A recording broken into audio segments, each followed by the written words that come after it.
Hi, this is Gayle with BERNINA of Naperville, and welcome to our Fat Quarter of the month for May. Yes, that's right.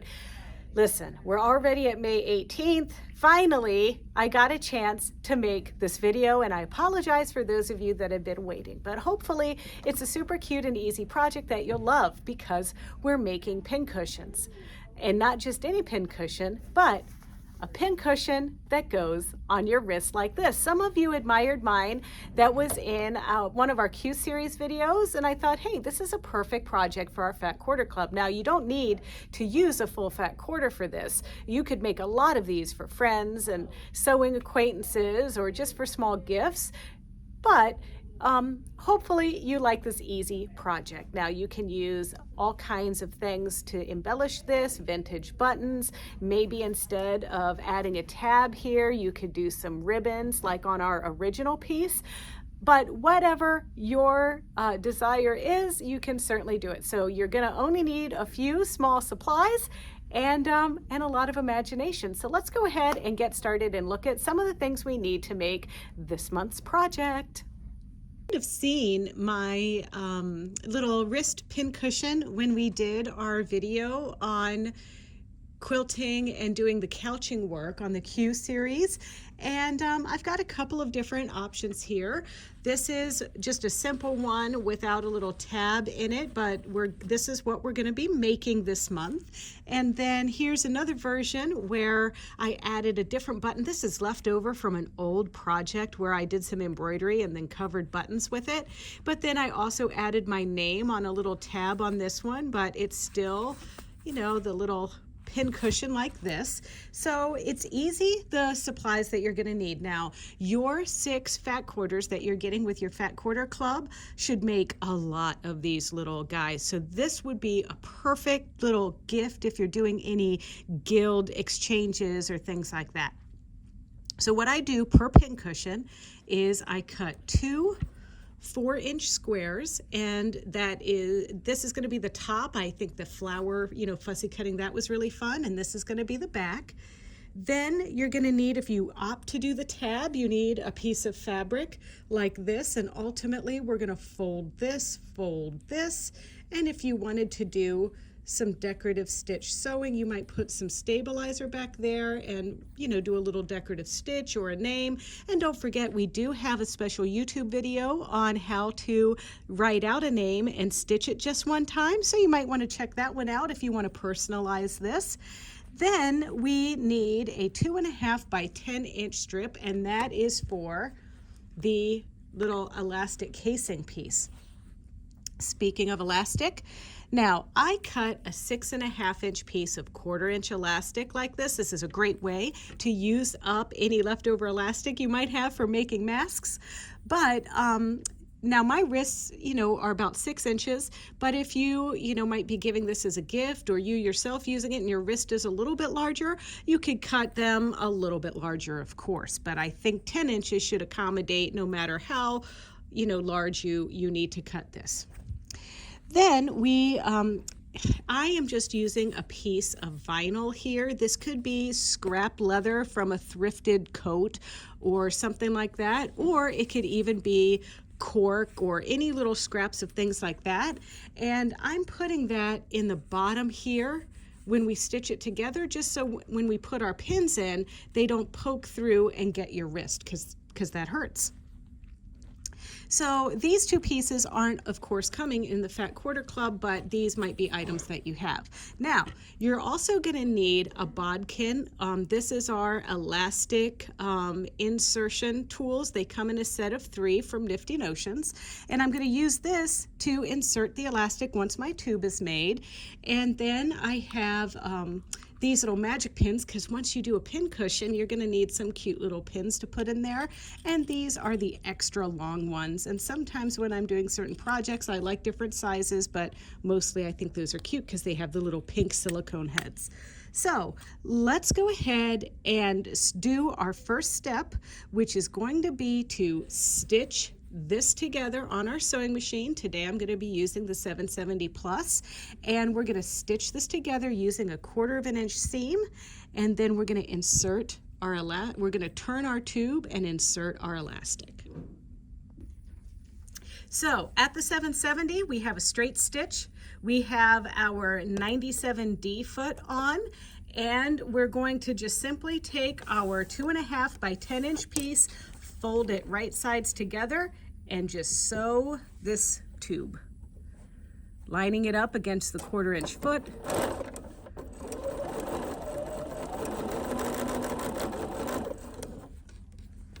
And I hope all of you that are interested have had a chance to try out the new 770 Plus. Did you know that until May 31st, you have a guaranteed trade-in to get a new 770 Plus? I just thought I'd put that out there.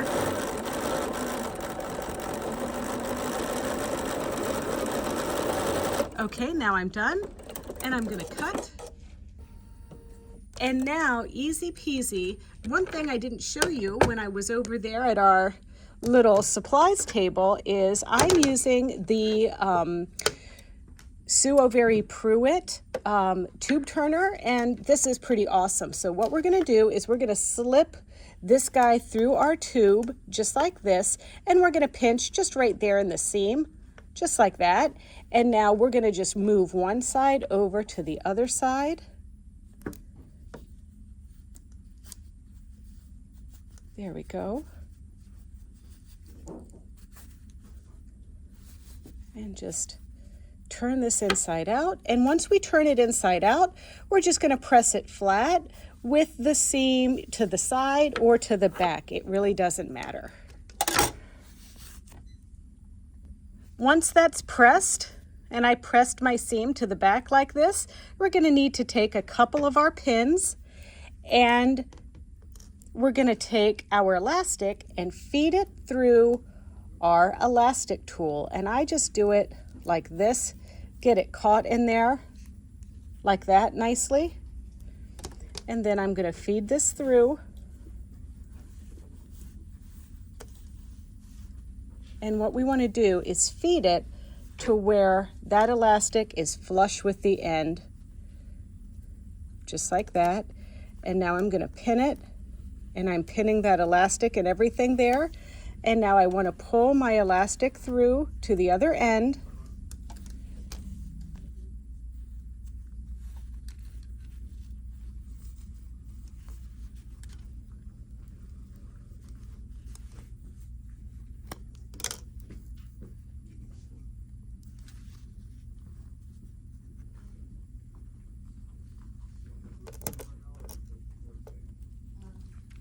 And then once you get your elastic pulled through to the other side, you're also going to run a pin there. And then you can see it looks like a little scrunchie. It's super cute.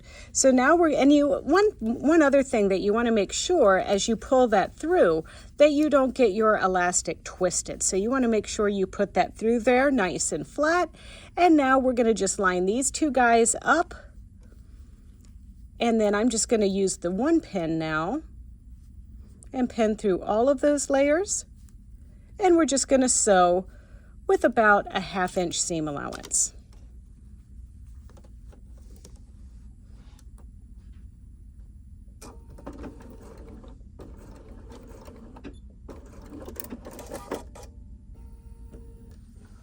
And now we're going to trim our threads, and now put that aside for just a moment. So this flowery piece is the back side or the underside of our pincushion. So we're going to put this, and it doesn't matter if it's vinyl or cloth side of your vinyl up, or if it's cork or whatever, but all we're going to do is just stitch around slightly less than 1/4 inch.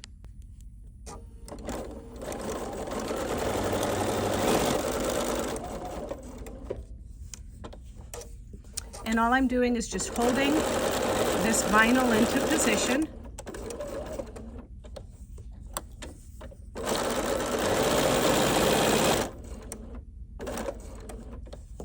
Just like that. And now I'm going to cut. And now we're going to take our little scrunchie that goes on the back of this, and we're going to center that right here in the center of our piece. And you know, you're going to have to hold that into position, flatten everything out if you need, use one of your pins. And now I'm just gonna sew down this center seam. Let's just make sure we get everything flat. And I'm gonna sew down the center seam, remove my pin, and then I'm gonna rotate around and I'm just gonna stitch a little box. We don't have to measure or mark anything. We're just gonna stitch about an inch box to hold this into position.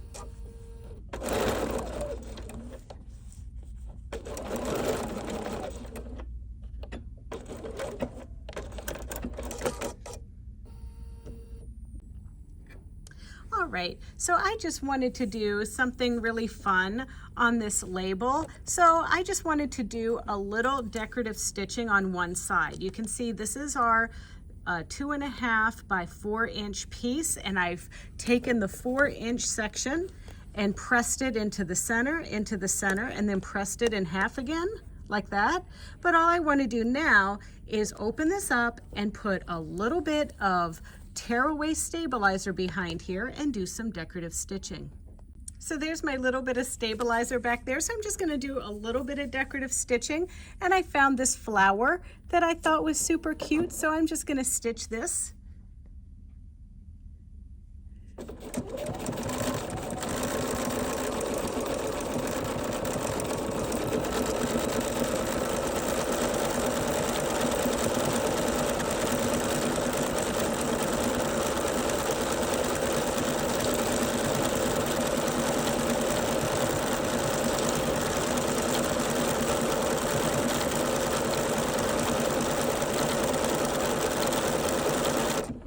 And that's all I need. So I'm gonna cut, and I'm not even gonna worry about taking the stabilizer out of there. There it is, super cute. So we repressed. So now we're ready to start assembling our pincushion. So we have our base just like this, and then you wanna make sure that this is gonna be pinned, because this is gonna be the top of the pincushion. So we're gonna put our little tab right in the middle, just like this. And I'm just gonna pin. You could sew a little basting piece here, but pinning is fine. And then we're gonna take our other piece that goes on top, just like this. And now we're gonna line that up, and we'll wanna pin this as well. Now, we're gonna leave an opening on here that is about a couple of inches long. So we're gonna sew around with 1/4 inch seam allowance, but you're gonna leave like a couple inches open just on one side. All right, so here we go. So I'm gonna go ahead and start by changing my foot back from my decorative foot to my 97D 1/4 inch foot with the dual feed. And we're gonna line it up just about here.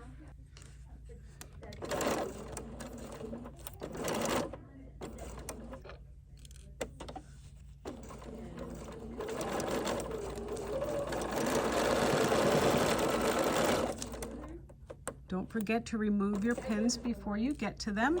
And then sometimes on a corner, I sew like a little angle in, like this. And it just helps make your points look a little pointier, if you can believe it.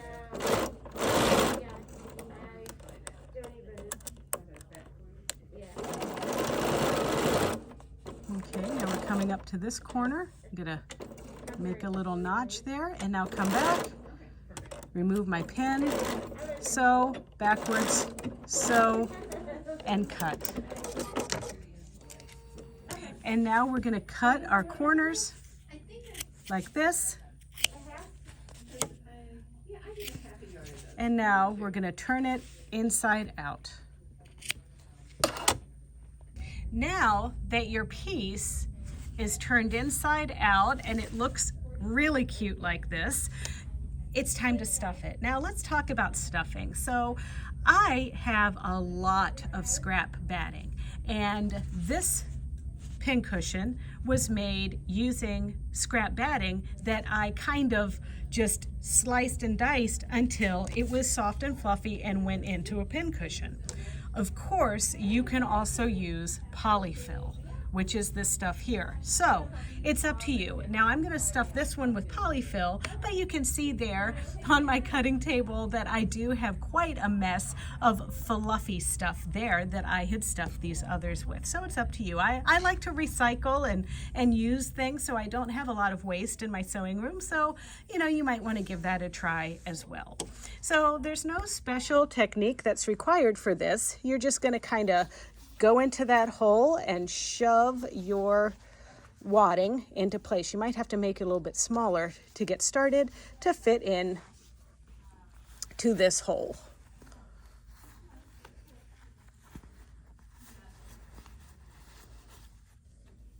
And then another thing I do want to remind you is you might not want to overstuff because we are going to tuft this with a button and some thread. All right, so we're gonna thread a needle. Now this needle is a little bit longer and I just didn't want to switch to hand sewing needles, but the first thing we're gonna do is we're gonna close up our piece here. And I'm just gonna do what would be like a ladder stitch. And the best way to do this is just to kind of roll your fabric edge over like this, and then carefully use a straight pin like this to just pin it into place.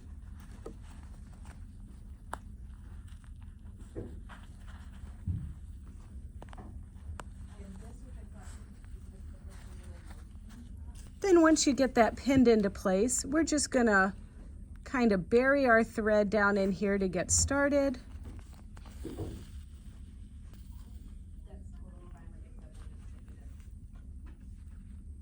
Put our little knot down in there like that.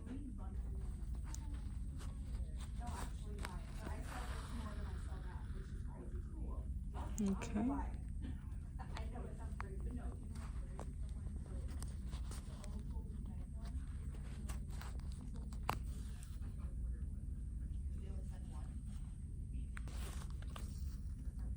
Okay, and then I'll take a few little tiny stitches, and then I like to do a thing where I'll grab a little tiny stitch and then I kind of crochet a knot with this loop.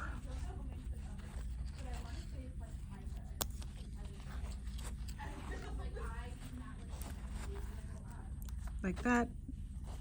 Fit our needle through, pull, and then tuck our thread underneath and trim. It's time to grab that little button, and I'm gonna take our thread and I'm gonna double it for this. I did a single thread to sew that open and closed, but I'm got a double layer here, or a double strand here to sew the button on. Okay, once you have your piece, we're gonna go ahead and stab it right here in the middle, and then grab the middle of your strap in the back and stab that, just like that. And then we're gonna come back through, trying to go right into the middle of your flower there, just like that. There we go. And now we're just gonna pull it so it tufts a little bit, and we're gonna grab our button right here, like that. And now go across here, because I'm gonna take quite a bit to tuft, and go out through here down in the middle of my piece on the back side, just like that. All right, there we go. And now we're gonna go through here, back up again.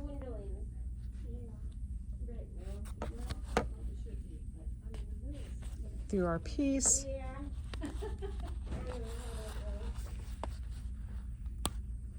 And then through our button shank. And then down through here, up through here. And see how I need to kind of make sure I stab my piece closer to the center of my piece like that.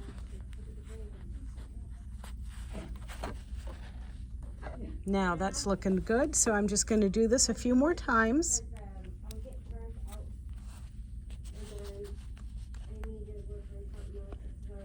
There we go.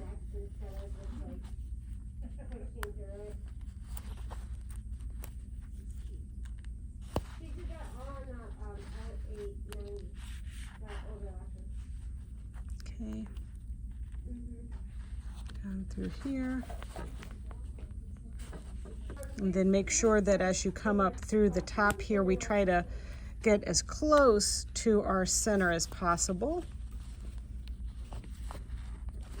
Okay, now I'm going to go back down, and now it's getting a little harder now to get through that button. There we go. Okay, this will be our last adventure down into this pincushion here. And now you're probably noticing that the seam is on the outside here. I made a little mistake making this video, and I should have put the seam side down, and that happens sometimes when we make the videos, so please don't hold that against me. It's still going to be super cute when it's on my wrist. In comparison, they should, you know, I'll show you the seam down. If you're having trouble figuring out which way to put your seam, you can always just put the seam to the side like on my samples there. All right, so now I'm taking a few stitches into this pincushion to knot it, and then I'm going to grab my little loop here with my fingernail, and I'm going to slip my needle through there, pull, grab the thread, and I'm kind of knotting it off here. This is just the way I do things. Then I'm going to knot and tuck it under.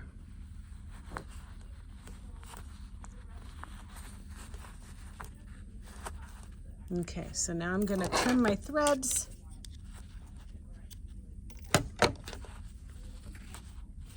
And it's complete. Super cute.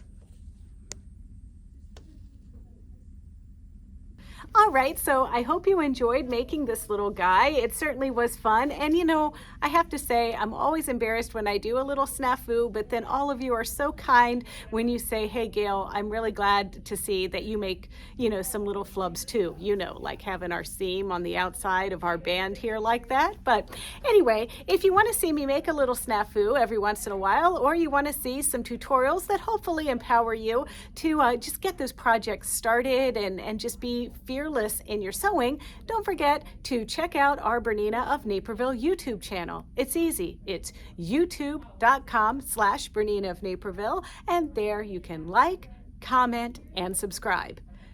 One more thing, it's not too late to join our Fat Quarter Club. You just go to BERNINAofNaperville.com, search Fat Quarter Club. There it is, and you can sign up. It is a monthly subscription, but there's no obligation to buy every month. You just get an invoice from us each month, and you can pay it, get the stuff, watch the video and do it, or, you know, pass that month and, you know, pick out another project. So thanks for watching, and I'll see you later.